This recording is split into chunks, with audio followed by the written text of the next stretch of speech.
Olá, meu nome é Gustavo Falcomer, matrícula 1900422800, e eu irei iniciar a apresentação do trabalho da matéria Redes de Computadores acerca do artigo científico Dynamic Segment Size Selection in HTTP-based Adaptive Video Streaming.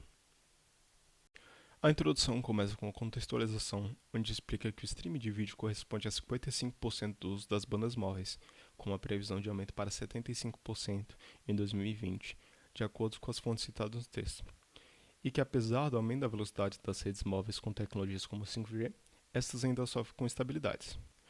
Com isso em mente, foram desenvolvidos os padrões de streaming adaptativos, dentre os quais se encontra o MPEG Dash, o padrão foco deste estudo. Posteriormente, é feita uma breve explicação do algoritmo utilizado por plataformas de streaming como YouTube, Netflix e Hulu, assim como uma explicação do padrão MPEG Dash, onde é citado o termo Segment Size, abreviado por SS, que se trata do tamanho de segmento de vídeo a ser baixado por vez. Ele explica o impacto do tamanho do SS, onde o SS pequeno é melhor para redes instáveis, por possuir um tamanho de pacote de dados maior devido ao funcionamento do padrão MPEG Dash, e que um SS maior possui um tamanho de pacote de dados menor em comparação, mas não é bom para redes instáveis. Por fim, explica a proposta do trabalho e a estrutura do artigo, o dividindo em seção 2, discussão de trabalhos relacionados, seção 3, análise entre segmentos fixos e dinâmicos que compõem a proposta, seção 4, a avaliação do desempenho e seção 5, a discussão dos resultados e conclusão. Em seguida, a seção 2 de trabalhos relacionados explica que o streaming de vídeo adaptativo é uma área de grande interesse, onde se tem como foco melhorar a qualidade de experiência do usuário, termo este abreviado por QoE no corpo do texto, e cita trabalhos na área que fornecem informações importantes para o estudo proposto, como o Pippi-Longstock Calculus, o qual conclui que o número total de pausas tem mais impacto na QoE do que a duração de cada pausa, enfatizando a importância de se minimizar ambos. Cita artigos que analisam a taxa de transferência da rede por meio do último segmento baixado ou por meio de uma média dos segmentos baixados. E o algoritmo Bola, o qual monitora o nível do buffer para ajustar a qualidade do vídeo. Posteriormente, se explica que a maior parte dos estudos trabalha com o SS fixo e variando a qualidade, e cita estudos onde o SS adaptativo é utilizado.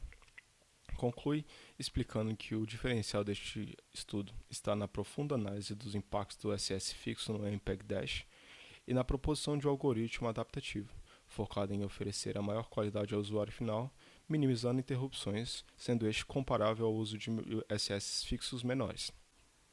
Em seguida, a seção 3 de seleção de tamanho de segmento inicia com a explicação de que essa irá abordar os fatores que influenciam a reprodução de vídeo ao usar um tamanho fixo de SS e os benefícios de uma seleção dinâmica do SS em termos de qualidade de vídeo transmitido e redução do número de pausas. Posteriormente, aborda a estrutura do MPEG Dash e como esta afeta o segment size, assim como os impactos do protocolo da camada de transporte no mesmo. Vamos lá. Oi, professor, boa noite. Aqui é a Ingrid e eu vou falar sobre o tamanho de segmento fixo. O tamanho de segmento fixo eu dividi entre o segmento maior e o segmento menor, para explicar. O segmento maior, ele tem menos conexões e com isso acaba diminuindo os overheads. Tem o maior impacto de latência, preenche o buffer mais rapidamente e pode causar problemas em conexões instáveis. O segmento menor, ele aumenta as conexões e devido ter mais overheads. E é mais rápido para iniciar e em situações de queda possui ajustes mais rápidos. A escolha do tamanho do segmento deve balancear a eficiência da banda, banda, tempo de carregamento e adaptabilidade da conexão. Aí aqui tem os gráficos, o A, B e o C. O A mostra o RT rádio entre o tempo necessário para estabelecer a conexão e o tempo necessário para completar o pacote de download. No tempo B, mostra o tempo necessário para começar a primeira parte do segmento do vídeo, enquanto varia o QI. E por último, o buffer time, que mostra como o tamanho envolve e toma conta dos diferentes tamanhos de SS. O tamanho de segmento dinâmico. Nos segmentos menores, eles respondem melhor às variações de throughput e possuem conexões e estão mais presentes em conexões instáveis. Em segmentos maiores, otimiza a largura de banda ao reduzir o número de conexões necessárias e estão mais presentes em conexões estáveis. O algoritmo avalia o impacto de trocas ISS considerando a sobreposição de vídeo já baixado e determina se mantém ou ajusta o SS é mais eficiente com base na fórmula de sobreposição. A abordagem equilibra a eficiência da largura de banda, adaptação à rede e minimização de desperdício de dados ao mudar o SS. Agora eu vou mostrar os cálculos. O cálculo do throughout médio.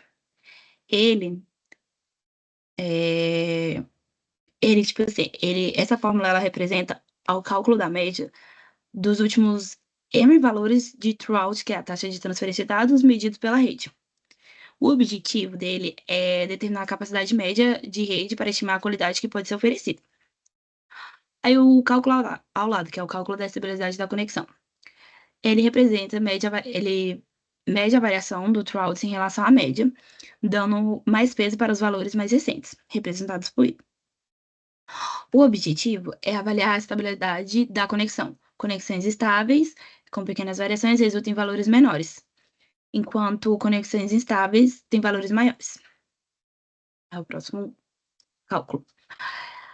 O cálculo da probabilidade de mudar o tamanho do segmento P, ele representa a probabilidade de aumentar o SS com base na relação entre o throughout médio e a estabilidade. A disposição para diminuir o TAF e aumentar o φ do SS. Aí, tipo assim, ele representa a disposição para diminuir o SS, favorecendo o P baixo, ou seja, a conexão estável, e a disposição para aumentar o SS, favorecendo por P alto, ou seja, a conexão estável. E o objetivo é decidir se o próximo SS será maior ou menor, baseado entre eles. Aí o próximo, que é a seleção do novo SS. Ele representa, tipo assim, é para determinar o próximo SS com base nos valores resultantes da soma dos dois, entre o TAF e o φ. A escolha recai no SS mais próximo ao valor calculado. O objetivo é ajustar o SS de forma gradual, mantendo a eficiência e adaptabilidade às condições de redes. O overlap. Ele mede a sobreposição entre o segmento de vídeo já baixado e o próximo segmento a ser baixado, caso o SS seja alterado. Aí é isso.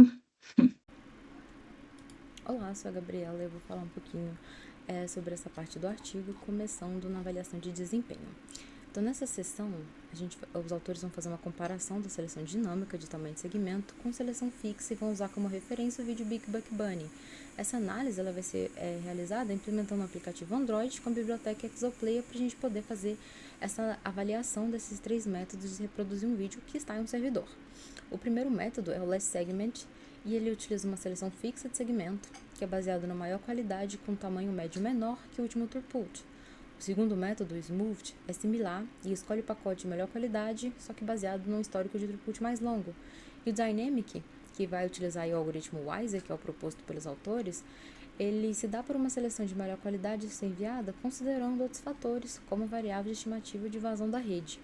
Então foram realizadas 2 análises, 2 testes, um em uma rede que tem apenas um usuário fazendo solicitações e outro em uma rede pública, que é da universidade, onde vão ter vários usuários que estão fazendo requisições.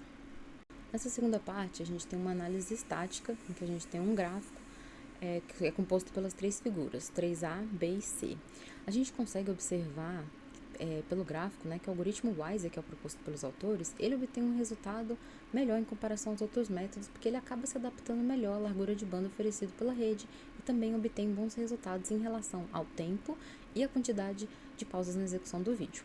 Então, a proposta dos autores é que no início da reprodução do vídeo vai ser selecionar o menor tamanho de segmento possível e depois vai trocar para um segmento mais longo quando já tiver entendido a estabilidade da conexão e o throughput. Então, tamanhos de segmentos curtos permite uma adaptação mais rápida à qualidade de vídeo, enquanto tamanhos longos vão demorar mais, porque eles ainda vão precisar completar o download inicial antes de ajustar a qualidade. Isso acaba sendo vantajoso, especialmente em conexões ruins. Na figura 3b, que é essa segunda, a gente consegue ver que segmentos curtos, eles têm menos pausas, devido a maior flexibilidade para ajustar a qualidade em conexões estáveis, enquanto segmentos longos vão demorar mais para reagir. Então, a proposta dos autores é combinar justamente segmentos curtos no início, para poder reduzir essas pausas iniciais, com segmentos longos depois, para poder otimizar a largura de banda e reduzir pausas gerais, para poder assim superar os segmentos longos fixos. Então, a gente observa pelos gráficos que a ideia dos autores foi capaz de lidar com a disponibilidade de dados da rede de forma dinâmica e que eles conseguiram também minimizar problemas referentes a interrupções e qualidade do vídeo. Na análise móvel, a gente tem outros 3 gráficos representados nas figuras 3D, E e F, que mostram o índice de qualidade, o tempo de pausa e a quantidade de pausa dos algoritmos avaliados nos testes. Então, a gente consegue ver que o sistema que foi desenvolvido pelos autores, ele apresenta um desempenho significativamente maior em relação aos outros algoritmos, já que ele faz uma seleção de uma quantidade fixa no tamanho de segmento previamente. Nesse primeiro gráfico aqui, o 3D, os métodos Smooth e Less Segment, eles são capazes de manter a qualidade de imagem do vídeo, né? Mas a gente vê pelos outros 2 gráficos que esses métodos, ele apresenta problema para lidar com a oscilação da banda larga e não permite que o vídeo de teste seja exibido sem uma grande quantidade de interrupção que vai perdurar por muito tempo, diferentemente da proposta dos autores do artigo. Por fim, na conclusão, os autores vão fazer outras propostas para trabalhos futuros, como, por exemplo, que seja adicionado preferências do usuário, para poder equilibrar a qualidade de pausas, implementar novos algoritmos de adaptação de taxa e explorar os benefícios combinados da seleção dinâmica de tamanho de segmento e qualidade. Eles também pretendem comparar o algoritmo baseado em buffer, throughput e abordagem mista, além de também estudar dispositivos multi-homing para combinar conexão em um único vídeo ou em vídeos diferentes, e também investigar o impacto de conexões HTTP persistente e não persistente na reprodução de vídeo, especialmente em cenários com baixo throughput e alta latência.